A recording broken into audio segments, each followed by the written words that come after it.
Depois do temporal, o governo ibanês vai destinar 150 milhões de reais para ajudar a população na reestruturação de Vicente Pires.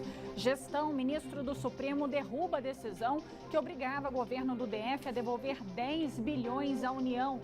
Música, uma conversa com integrantes da banda Tchau Lahu, que se apresenta no Espaço Renato Russo.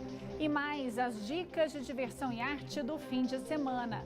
Boa noite, eu sou Juliana Cury e o Band Cidade segunda edição está no ar com as principais notícias do dia. Seja bem-vindo.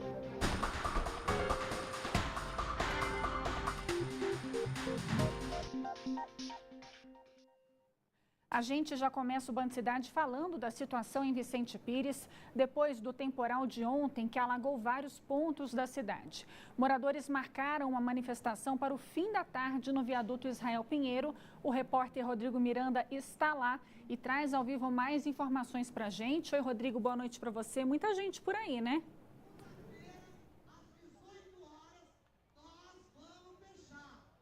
Boa noite, Juliana. Boa noite a todos que acompanham o Band Cidade. Muita gente por aqui acompanhando a manifestação aqui no viaduto Israel Pinheiro. Fica aqui entre o Vicente Pires e a entrada de Águas Claras. Os moradores então fecharam esse espaço aqui. A situação é bastante complicada. O trânsito aqui está muito intenso, muito carregado, porque apenas 2 faixas estão liberadas pela polícia. Um forte policiamento veio acompanhar essa manifestação aqui também. O choque chegou a acompanhar aqui também, porque eles fecharam tudo. Nós fizemos imagem de celular e mostramos a atuação aqui da polícia, dos manifestantes. Eles estão protestando. Esse protesto, eles querem que o governo considere a situação de Vicente Pires como estado de calamidade. Com isso, a burocracia para reformar a cidade aqui seria diminuída e aí a reforma aconteceria. Coisa que está em alguns pontos aqui, segundo os moradores que nós ouvimos aqui durante a manifestação, em alguns pontos, principalmente em 2 trechos, as obras estão paradas. E aí a cidade sofreu, como nós vimos ontem aqui na chuva forte que atingiu a cidade. Nós acompanhamos durante praticamente todo o dia como foi essa sexta-feira depois daquela tempestade, aquela enchente que tomou conta aqui da região, paralisou toda a cidade, que trouxe diversos problemas. E você vê agora na reportagem. Quem estava voltando para casa pela EPTG no sentido Taguatinga passou por um verdadeiro sufoco. Na altura do viaduto Israel Pinheiro, próxima à saída da Rua 3 de Vicente Pires, a água desceu tão forte que arrancou o asfalto da pista marginal, obrigando a motoristas a pararem. Alguns deles chegaram a subir nas calçadas. A chuva também parou o trânsito no balão que dá acesso a Águas Claras. Em Vicente Pires, as ruas ficaram inundadas. Alguns carros quase foram cobertos pela água. As imagens são impressionantes. Uma das entradas de Vicente Pires ficou neste estado. A gente não pode nem sair para trabalhar para chegar limpo, porque já chega sujo, com essa lama terrível aqui. Eu vou entrar nessa rua aqui, ó. Olha a causa que está aí, ó. Isso é constrangedor, né? No dia seguinte, lama para todos os lados, os asfaltos totalmente danificados. Se para passar de carro estava difícil, a pé então, para os comerciantes, prejuízo. Acabou o movimento, né, da Vicente Pires. Vários empresários aí fechando loja, um bocado de gente desempregada e tá complicado. Tá cada vez mais pior aqui. Como é que anda aqui? 50%. 50%. Tô até passando dificuldade, porque eu pago aluguel, né? Para tentar minimizar os estragos, hoje pela manhã os funcionários do DR estavam recuperando o asfalto que tinha sido arrancado pela força das águas. Depois de uma reunião de emergência realizada no Palácio do Buriti, o GDF decidiu destinar uma verba de 150 milhões de reais para obras emergenciais em Vicente Pires. Os moradores dizem que não aguentam mais esta situação. Graças a Deus, no momento da chuva eu estava em casa.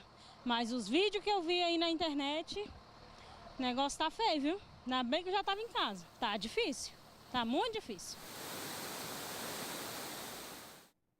Foi bem assustadora a mesma situação ontem. Vamos ver então como é que está o trânsito nesse momento, na volta para casa nessa sexta-feira pelas câmeras do DR. A gente começa justamente lá na IPTG, perto do viaduto Israel Pinheiro. Dá para ver aí a manifestação. Então o Rodrigo está lá nesse momento, né, nosso repórter, nessa manifestação. Portanto, além dos problemas que Vicente Pires já enfrenta, tem também o engarrafamento por conta dessa manifestação que os moradores estão fazendo. A movimentação está meio tensa por lá, muita lentidão lentidão no trânsito.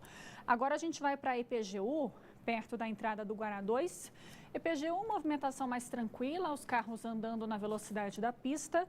A gente então vai agora para a Estrutural, ali perto da cidade Estrutural ainda aberta nos dois sentidos, tanto a pista norte quanto a sul também estão bem tranquilas, bem diferente de ontem, os carros andando na velocidade da pista. E a gente termina nosso giro na L4 Sul, ali perto da Vila Telebrasília, que também é saída para a EPTG, enfim, movimentação tranquila por lá também, os carros andando na velocidade da pista, tudo tranquilo por lá, sem engarrafamento. E as chuvas não diminuem, com elas a preocupação. Muitos viadutos e pontes apresentam problemas que se agravam por causa da água. Uma análise feita pelo Tribunal de Contas aponta que alguns deles são considerados críticos. Outro problema são os alagamentos toda vez que chove nas Tesourinhas. Hércules é caixa de um restaurante na 201 Norte. Ele relembra os prejuízos do último temporal que atingiu a região no dia 21 de abril. Teve um dos nossos funcionários que deixou um proprietário de um carro aqui, o AMP, e esse carro ele acabou encostando em outro. O rapaz aqui em cima, que tem uma academia, ele deixou a sua moto aqui na frente e acabou que a chuva levou até lá embaixo. Para a empresa, foi um exaustor que caiu, né, com o vento aí. O restaurante fica próximo a um dos viadutos que alagaram no aniversário de Brasília. Várias tesourinhas foram inundadas. Era tanta água que pareciam cachoeiras. Arrasta tudo aqui, carro, contêiner, não fica nada aqui. Se chover forte, vai embora mesmo, parar lá embaixo. Um estudo do Tribunal de Contas do DF constatou que 8 viadutos do plano piloto estão em situação considerada grave. A análise feita em 2011 inclui também o do Eixão Sul, que desabou em fevereiro do ano passado. O pior é que de lá para cá, segundo o Tribunal de Contas, quase nada mudou.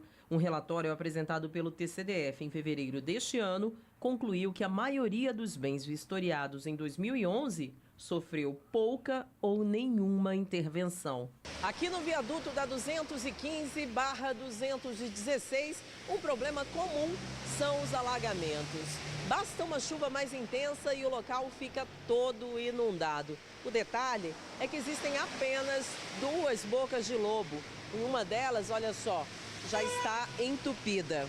Boca de lobo não é para jogar saco plástico, não é para jogar garrafa PET, não é para jogar pau nem cadeira velha. O professor aponta ainda outro risco grave. Esta infiltração que, segundo ele, indica um possível desabamento do viaduto caso nada seja feito. Tem o problema da corrosão que vem porque quando você desprotege o aço, o gás carbônico, outros tipos de gás, cloreto, sulfato que tem na atmosfera, apesar de que Brasília é boa para isso, começa a corroer o ferro. Chega num certo ponto que o ferro some, não existe mais, então acontece os desabamentos. O viaduto da 209/210 também sofre alagamentos quando chove. Eu acho que Deus realmente é brasileiro, segura as nossas obras. Por meio de nota, a Novacap informou que já foi publicado no Diário Oficial do DF o nome da empresa que será responsável pelo reparo das tesourinhas. Conforme determina a lei, a documentação da empresa está sendo analisada para que sejam iniciados os procedimentos de contratação. A Novacap afirmou também que já foram realizadas vistorias nas tesourinhas e que não foram identificados riscos de desabamento nos viadutos.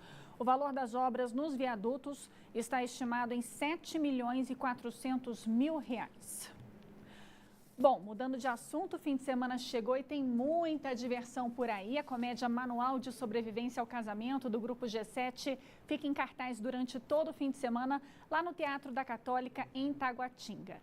Como sempre, o nosso telespectador é convidado a participar dos eventos que rolam em Brasília. Para participar do sorteio de ingressos, basta ligar para os números 3966-3663 ou 3325-1537, que aparecem na sua tela. Ainda nessa edição, vamos anunciar os vencedores. Boa sorte para todo mundo. E olha, mudando de novo de assunto, é aumento que não acaba mais. Novamente, os motoristas estão pagando mais caro pelo combustível aqui no DF. E esse foi o maior reajuste do ano. Nas bombas, os postos estão cobrando aproximadamente 7 centavos a mais no litro. Quem precisa abastecer o carro com frequência tem a sensação de que os preços não param de subir. Eu só queria que eles explicassem como é que em alguns países da América do Sul nós temos uma gasolina mais barata e aqui esse absurdo que está aqui. Eu queria que alguém explicasse isso facilmente, porque não dá para entender como é que é tão caro. E alguns motoristas não aguentam mais tantos aumentos e já pensam em mudar a rotina.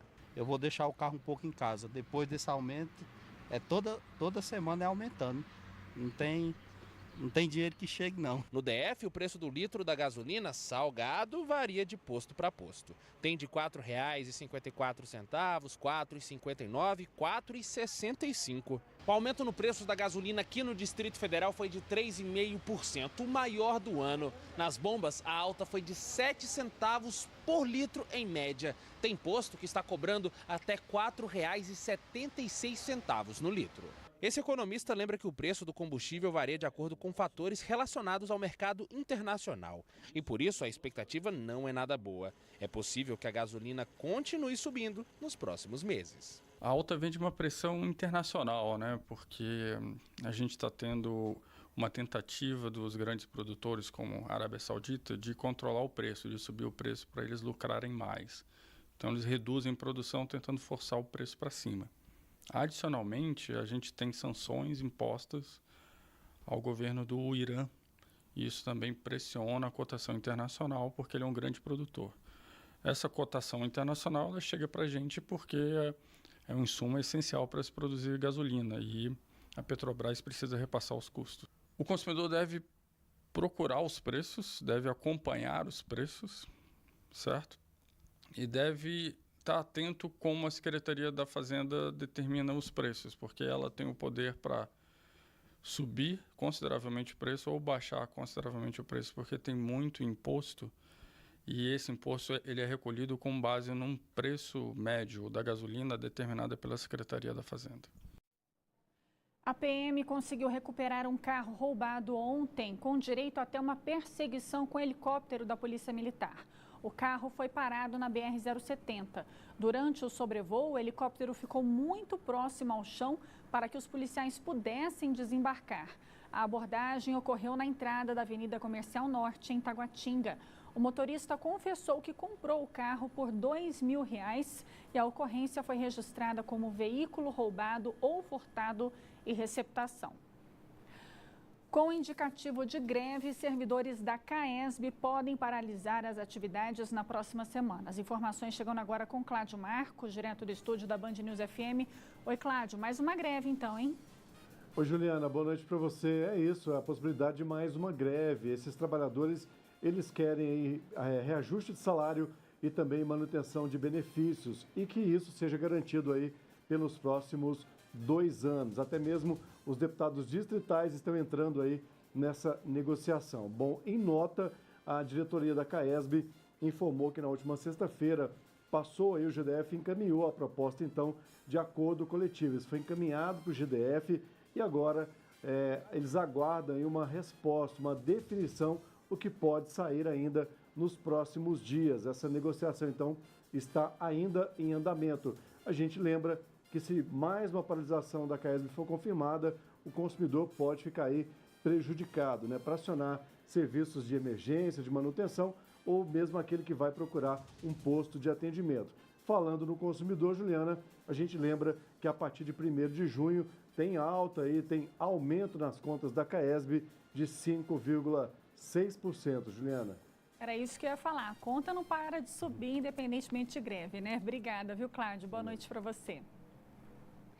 Novidades sobre a greve do metrô. A presidente do TRT, desembargadora Maria Regina Machado, determinou ao Sindicato dos Metroviários que, durante a greve em curso, garanta o funcionamento de 80% da frota de trens nos horários de pico e de 30% nos demais horários, sob pena de multa diária de R$ 100 mil.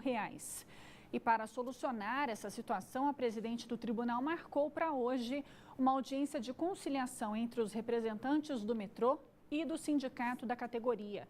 O metrô entra no 2º dia de greve. Dos 32 trens, só 18 estão rodando e as estações seguem funcionando em horário reduzido. E vitória do GDF no Supremo. O ministro Marco Aurélio deu uma liminar atendendo ao pedido do GDF para suspender a decisão do TCU que obrigava a devolução de 10 bilhões de reais aos cofres do governo federal. Marco Aurélio afirmou que a decisão do Tribunal de Contas da União pode causar um verdadeiro colapso nas finanças do DF. O tribunal havia obrigado o GDF a devolver os valores referentes ao imposto de renda retido na fonte incidentes sobre os salários pagos às polícias civil e militar e aos bombeiros. O caso agora vai a plenário. Assunto de hoje de Cláudio Humberto. Olha, o ministro Marco Aurélio do Supremo Tribunal Federal fez valer nesta sexta-feira aquela máxima segundo a qual a justiça é a última trincheira de esperança do cidadão. Em decisão exemplar, ele suspendeu aquela estranha sentença de ministros do Tribunal de Contas da União que pretendiam tirar 10 bilhões de reais dos cofres do GDF. Isso equivale a 25%, a um quarto de todo o orçamento do Distrito Federal. Seria um caos. E o pior é que há suspeita de que essa decisão tão irresponsável não foi técnica, foi meramente política, adotada mesmo sabendo o que ela representaria de precarização dos serviços públicos básicos aqui em Brasília. Mas o governador Ibanez Rocha agiu rápido, recorreu ao Supremo Tribunal Federal e teve a sorte de o processo cair nas mãos do ministro Marco Aurélio, que agora teve a coragem de anular essa decisão absurda. Sem contar que, ao contrário daqueles ministros do TCU, esse ministro do Supremo gosta da cidade onde vive. Tragédia numa chácara do Paranoá. Uma bebê de 1 ano morreu na noite dessa quinta-feira. Uma televisão de 29 polegadas caiu sobre ela. De acordo com a mãe, ela brincava de ligar e desligar o aparelho quando a TV se desequilibrou e caiu sobre a criança. A mãe da menina contou que a televisão é de um modelo antigo e que a estante onde o aparelho ficava estava bamba. A seguir, uma conversa com integrantes da banda Tchau La Rue, que faz apresentações no Espaço Renato Russo. A gente volta já já.